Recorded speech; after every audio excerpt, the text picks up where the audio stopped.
जय श्री कृष्णा। देव गुरु बृहस्पति को बुद्धि और शिक्षा का कारक माना जाता है। गुरुवार को बृहस्पति देव की पूजा करने से धन, विद्या, मान सम्मान, प्रतिष्ठा और कई अन्य मनोवांछित फलों की प्राप्ति होती है।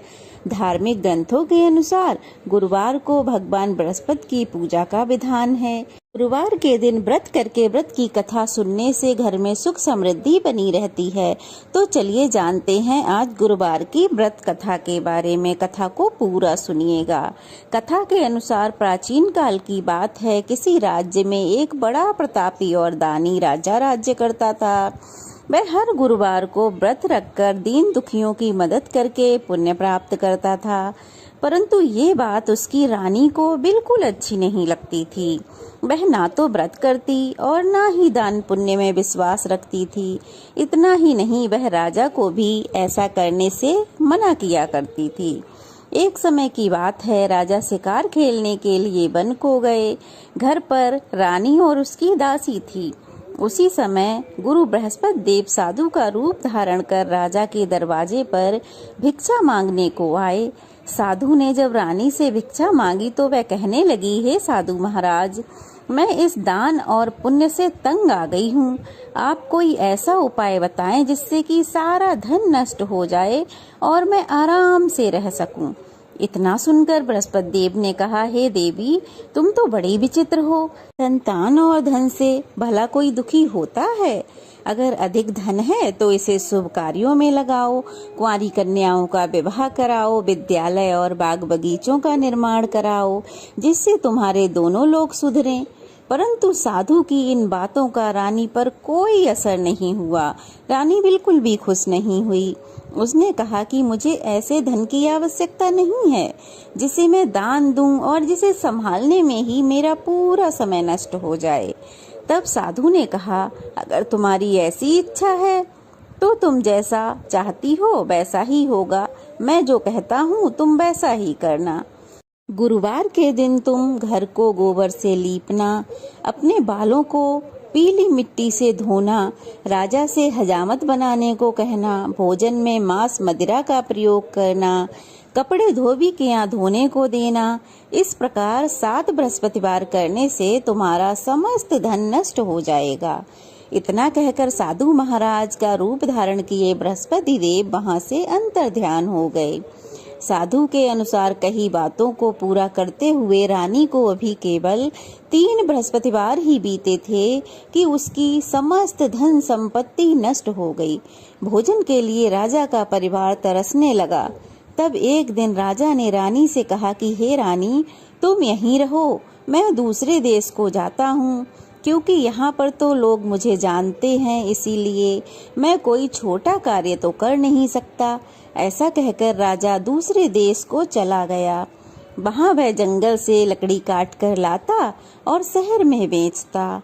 इस तरह वह अपना जीवन व्यतीत करने लगा। इधर राजा के परदेश जाते ही रानी और दासी दुखी रहने लगीं। एक बार जब रानी और दासी को 7 दिन तक बिना भोजन के रहना पड़ा तो रानी ने अपनी दासी से कहा कि हे दासी, पास ही के नगर में मेरी बहन रहती है, वह तो बड़ी धनवान है, तो उसके पास जाकर कुछ ले आ ताकि हम थोड़ी गुजर बसर कर सकें। दासी रानी के बहन के यहाँ गई। उस दिन गुरुवार था और रानी की बहन उस समय बृहस्पतिवार का व्रत करके कथा सुन रही थी। दासी ने रानी की बहन को अपनी रानी का संदेश दिया, लेकिन रानी की बड़ी बहन ने कोई उत्तर नहीं दिया। जब दासी को रानी की बहन से उत्तर नहीं मिला तो वह बहुत दुखी हुई और उसे क्रोध भी आया। दासी ने वापस आकर रानी को सारी बात बता दी।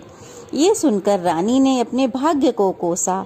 उधर रानी की बहन ने सोचा कि मेरी बहन की दासी आई थी, परंतु मैंने उससे कुछ नहीं कहा, कुछ नहीं बोली, इससे तो वह बहुत दुखी हुई होगी।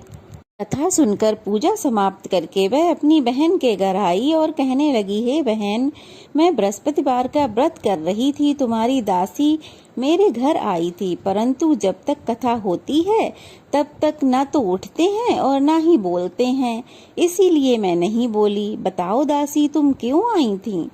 रानी बोली, बहन तुमसे क्या छुपाऊं, हमारे घर में खाने तक को अनाज नहीं है। ऐसा कहते कहते रानी की आंखें भर आईं। उसने दासी समेत पिछले 7 दिनों से भूखे रहने की बात उसको बताई। रानी की बहन बोली, देखो बहन, भगवान बृहस्पति देव सबकी मनोकामना पूर्ण करते हैं। देखो शायद तुम्हारे घर में भी अनाज रखा हो। पहले तो रानी को विश्वास नहीं हुआ, पर बहन के आग्रह करने पर उसने अपनी दासी को अंदर भेजा तो सचमुच अनाज से भरा एक घड़ा मिल गया। ये देखकर दासी को बड़ी हैरानी हुई। दासी ने रानी से कहा कि हे रानी, जब हमको भोजन नहीं मिलता तो हम व्रत ही तो करते हैं, इसीलिए क्यों न इससे व्रत कथा और विधि पूछ ली जाए ताकि हम भी व्रत कर सकें। तब रानी ने अपनी बहन से बृहस्पतिवार व्रत के बारे में पूछा। उसकी बहन ने बताया, बृहस्पतिवार के व्रत में चने की दाल और मुनक्का केले की जड़ में अर्पित किए जाते हैं तथा दीपक जला के व्रत कथा सुनी अथवा पढ़ी जाती है और पीला ही भोजन किया जाता है। इससे बृहस्पति देव और भगवान विष्णु बहुत प्रसन्न होते हैं। व्रत और पूजा की विधि बताकर रानी की बहन तो अपने घर को लौट आई। 7 दिन बाद जब गुरुवार आया तो रानी और दासी ने व्रत रखा। वह घुड़साल में जाकर चना और गुड़ लेकर आई, फिर उससे केले की जड़ तथा भगवान विष्णु की पूजा की। अब पीले भोजन की चिंता को लेकर दोनों बड़ी दुखी थीं, क्योंकि उन्होंने व्रत तो रख लिया था, इसीलिए बृहस्पति देव उनसे प्रसन्न थे। वह एक साधारण व्यक्ति का रूप धारण करके 2 थालों में पीला भोजन दासी को दे गए। भोजन पाकर दासी प्रसन्न हुई और फिर रानी के साथ मिलकर भोजन ग्रहण किया। उसके बाद वह सभी गुरुवार को व्रत और पूजा करने लगी। बृहस्पति देव की कृपा से उनके पास फिर से धन संपत्ति आ गई, परंतु रानी फिर से पहले की तरह आलस्य करने लगी। तब दासी बोली, देखो रानी, तुम पहले भी इसी प्रकार आलस्य करती थी। तुम्हें धन रखने में कष्ट होता था, इस कारण सभी धन नष्ट हो गया, और अब जब देव की कृपा से दोबारा प्राप्त हुआ है तो तुम फिर से आलस करने लगी हो। रानी को समझाते हुए दासी कहती है कि बड़ी मुसीबतों के बाद हमने ये धन पाया है, इसीलिए हमें इसे दान पुण्य करना चाहिए, भूखों को भोजन कराना चाहिए और धन को शुभ कार्यों में खर्च करना चाहिए। इससे तुम्हारे कुल का यश बढ़ेगा, स्वर्ग की प्राप्ति होगी और पितर प्रसन्न होंगे। दासी की बात को सुनकर रानी अपना धन शुभ कार्यों में खर्च करने लगी। इससे पूरे नगर में उनका यश बढ़ने लगा। उधर दूसरी ओर एक दिन राजा दुखी होकर जंगल में पेड़ के नीचे आसन जमाकर बैठा हुआ था। वह अपनी दशा को याद करके बहुत दुखी होने लगा। उस दिन गुरुवार का दिन था। एकाएक उसने देखा कि उसी समय एक साधु प्रकट हुए। साधु के भेष में वह गुरु बृहस्पति देव थे। लकड़हारे के सामने आकर बोले, लकड़हारे, सुनसान जंगल में तुम किस व्यर्थ चिंता में बैठे हुए हो? लकड़हारे ने हाथ जोड़कर गुरुदेव को प्रणाम किया और अपनी सारी पुरानी बातों को वह गुरुदेव के सामने कहने लगा। महात्मा जी ने कहा, हे राजा, तुम्हारी रानी ने गुरु बृहस्पति देव का अनादर किया था, जिस कारण तुम्हें यह कष्ट भोगना पड़ा। अब तुम चिंता ना करो और मेरे कहे हुए मार्ग पर चलो तो तुम्हारे सारे कष्ट दूर हो जाएंगे और पहले से भी अधिक धनवान हो जाओगे। भगवान की कृपा से तुम्हें सब कुछ प्राप्त होगा। तुम बृहस्पतिवार के दिन कथा किया करो। 2 पैसे के चने और मुनक्का लाकर उनका प्रसाद बनाओ। शुद्ध जल के लोटे में शक्कर और हल्दी मिलाकर केले के पेड़ की पूजा किया करो। तब पश्चात इस कथा को श्रवण किया करो। साधु के ऐसे वचन सुनकर वह लकड़हारा बोला, हे प्रभु, मुझे लकड़ी बेचकर इतना पैसा नहीं मिलता जिसे मैं भोजन के उपरांत कुछ बचा सकूं।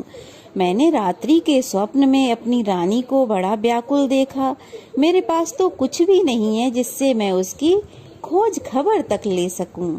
गुरु बृहस्पति देव ने कहा कि किसी बात की चिंता मत करो, तुम रोजाना की तरह लकड़ियां लेकर जाओ। तुमको रोज से दुगना धन मिलेगा, जिससे तुम भली भांति व्रत और पूजन कर सकोगे। इतना कहकर साधु वहां से अंतर्ध्यान हो गए और धीरे धीरे समय बीतने लगा और वही फिर बृहस्पतिवार का दिन आया। लकड़हारे ने जंगल से लकड़ियां काटी और शहर को बेचने गया। उस दिन राजा को रोज से दुगना धन मिला और उस धन से उसने गुरु बृहस्पति देव की पूजा की संपूर्ण सामग्री खरीद लाया और व्रत किया, पूजा की। परंतु दूसरे सप्ताह राजा व्रत करना भूल गया। इस कारण बृहस्पति देव नाराज हो गए। उस दिन उस नगर के राजा के यहाँ विशाल यज्ञ का आयोजन किया गया था और पूरे शहर में ये घोषणा कर दी गई थी कि कोई भी मनुष्य अपने घर में चूल्हा ना जलाए। सभी राजा के यहाँ निमंत्रण में भोजन करने आए। अब क्या था, उस नगर के सभी निवासी राजा के यहाँ भोजन करने को पहुँचे, परंतु लकड़हारा कुछ देर से पहुँचा।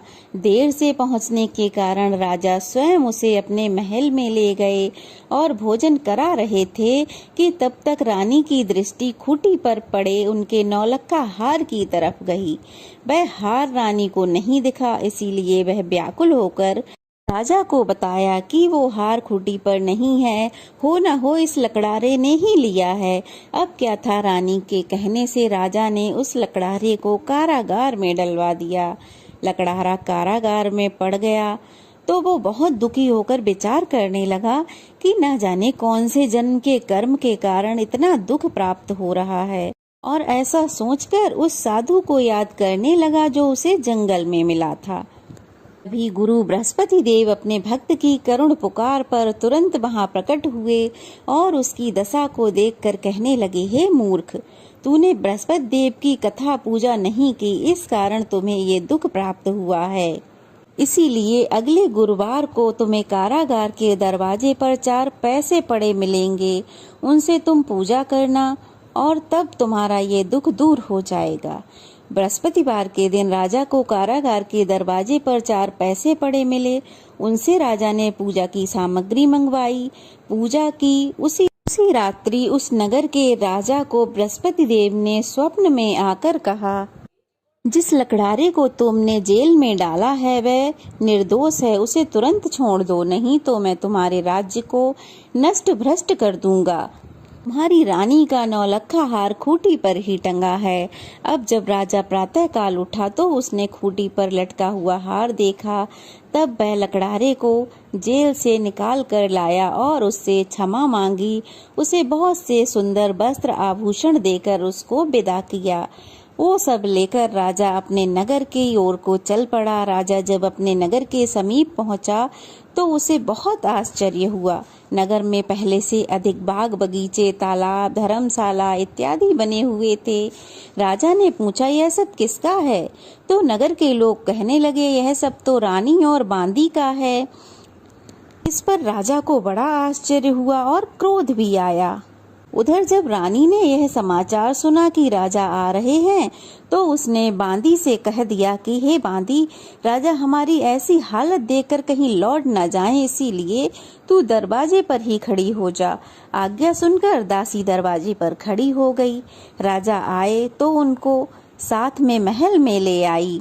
जब राजा ने क्रोधित होकर अपनी रानी से पूछा, वह सब तुम्हें कैसे प्राप्त हुआ है?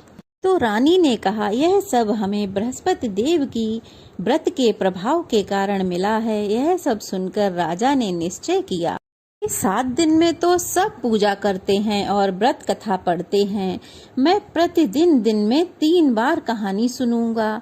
अब तो हर रोज राजा के दुपट्टे में चने की दाल बनी रहती तथा दिन में वह 3 बार कहानी कहा करते। एक रोज राजा ने यह विचार किया कि चलो अपनी बहन के यहाँ हो आते हैं। यह निश्चय कर वह घोड़े पर सवार होकर अपनी बहन के यहाँ के लिए चल पड़े। मार्ग में उसने देखा कि एक आदमी मुर्दा है, सब लोग उसको लेकर जा रहे हैं। उन्हें राजा ने रोक कर कहा कि भाइयों, मेरी बृहस्पतिवार की कथा सुन लो। इस पर कुछ लोग तो क्रोधित हो गए और बोले, इधर हमारे आदमी की मृत्यु हो गई है, उधर तुम्हें अपनी कथा की पड़ी है। परंतु कुछ लोग बुद्धिजीवी भी थे, उन्होंने कहा चलो कोई बात नहीं, इसकी कथा सुन लेते हैं। अभी कथा आदि ही हुई थी कि मुर्दा हिलने लगा। जब तक कथा समाप्त हुई वह राम राम कहकर उठ खड़ा हुआ। अब कथा पढ़कर राजा आगे चला। आगे मार्ग में चलते हुए एक किसान हल जोत रहा था। राजा ने उसे देखकर कहा, अरे भाई, मेरी गुरुवार की कथा सुन लो।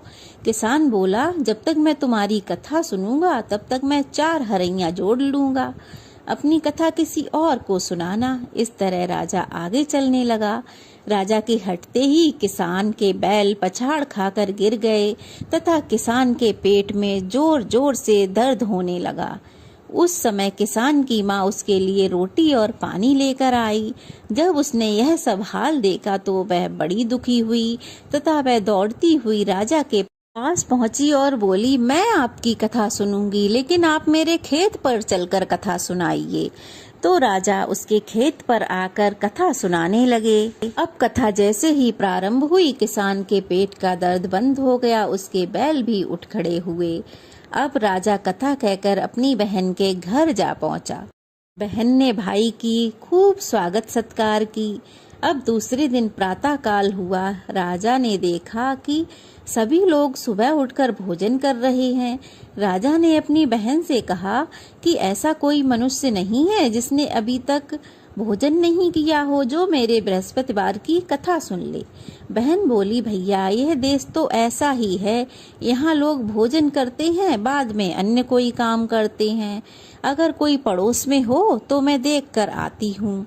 वह ऐसा कहकर पड़ोस में देखने को चली गई, परंतु उसे ऐसा कोई व्यक्ति नहीं मिला जिसने अभी तक भोजन नहीं किया हो। उधर एक कुम्हार के घर में, जिसका लड़का बहुत बीमार था, उसे मालूम हुआ कि उसके यहाँ किसी ने 3 दिन से भोजन नहीं किया है। तब रानी अपने भाई की कथा सुनाने के लिए कुम्हार के यहाँ गई और कहने लगी कि मेरे भाई की कथा सुन लो। तो कुम्हार कथा सुनने को तैयार हो गया। राजा ने जाकर गुरुवार की कथा उसको वहीं उसके घर पे सुनाई। कथा सुनते ही उसका लड़का ठीक हो गया। अब तो राजा की बड़ी प्रशंसा होने लगी। एक रोज राजा ने अपनी बहन से कहा कि बहन, हम अपने अब घर को जाएंगे, तुम भी तैयार हो जाओ। राजा की बहन ने अपनी सास से आज्ञा मांगी तो सास ने कहा, तू चली जा, परंतु बच्चों को मत ले जा, क्योंकि तेरे भाई की कोई संतान नहीं है। बहन ने अपने भाई से कहा कि भैया, मैं तो चलूंगी, परंतु कोई बालक नहीं जा सकेगा, क्योंकि माताजी की आज्ञा नहीं है। इस पर राजा बोला, जब बालक ही नहीं चलेंगे तो तुम भी चलकर क्या करोगी। राजा बड़े दुखी मन से अपने नगर को वापस लौट आए। घर लौटकर राजा ने अपनी रानी से सारी बात कही कि हे रानी, हम निसंतान हैं, इसीलिए कोई हमारा मुंह नहीं देखना चाहता है। और ऐसा बोलकर राजा भोजन इत्यादि नहीं किए और अपने महल में जाकर विश्राम करने लगे। रानी बोली, हे प्रभु, बृहस्पति देव ने हमें जब सब कुछ दिया है तो वह हमें संतान भी अवश्य देंगे। उसी रात बृहस्पति देव स्वप्न में आकर कहने लगे कि राजा उठ, तेरे दुख के दिन समाप्त हुए, तेरी रानी गर्भ से है। राजा गुरु बृहस्पति देव की बात सुनकर बहुत ज्यादा प्रसन्न हुए। राजा की खुशी का तो कोई ठिकाना ही नहीं रहा था। फिर क्या था, 90 महीने में रानी के गर्भ से एक सुंदर पुत्र पैदा हुआ। तब राजा बोला, हे रानी, एक स्त्री बिना भोजन के तो रह सकती है, परंतु बिना कुछ कहे नहीं रह सकती। तुम मेरी बहन आए तो उसे कुछ कहना मत। रानी ने ऐसा सुनकर कहा कि हाँ ठीक है, कुछ नहीं कहूंगी। उधर जब राजा की बहन ने यह शुभ समाचार सुना तो वह बहुत खुश हुई और बधाई लेकर अपने भाई के घर आई। तब रानी ने कहा, घोड़ा चढ़कर तो नहीं आई, गधा चढ़ी आई। राजा की बहन बोली, भाभी, अगर मैं इस प्रकार ना कहती तो तुम्हें औलाद कैसे मिलती। बृहस्पति देव तो ऐसे ही हैं, जिनके मन में जो मनोकामना होती है वे अवश्य ही पूर्ण करते हैं। जो भी व्यक्ति प्रेम पूर्वक इस व्रत को धारण करता है, इस कथा को सुनता है, पढ़ता है, उसकी सभी मनोकामनाएं बृहस्पति देव अवश्य ही पूर्ण करते हैं। तो यह थी बृहस्पति देव की कथा। तो चलिए अब सुनते हैं बृहस्पति देवता की आरती। ओम जय बृहस्पति देवा, स्वामी जय बृहस्पति देवा, छिन छिन भोग लगाऊं कदली फल मेवा। ओम जय बृहस्पति देवा। तुम पूरण परमात्मा तुम अंतर्यामी। जगत पिता जगदीश्वर तुम सबके स्वामी। ओम जय बृहस्पति देवा। चरणामृत निज निर्मल सब पातक हरता। सकल मनोरथ दायक कृपा करो भरता। ओम जय बृहस्पति देवा। तन मन धन अर्पण कर जो जन शरण पड़े। प्रभु प्रकट तब होकर आकर द्वार खड़े। ओम जय बृहस्पति देवा। दीन दयाल दयानिधि भगतन हितकारी। पाप दोष सब हरता भव बंधन हारी। ओम जय बृहस्पति देवा। सकल मनोरथ दायक सब संशय हरो।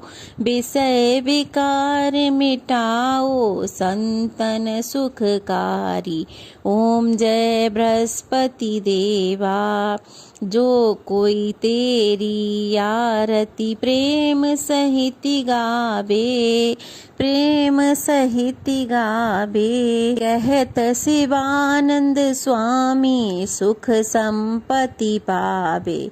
ओम जय बृहस्पति देवा। स्वामी जय बृहस्पति देवा। बोलो बृहस्पति भगवान की जय।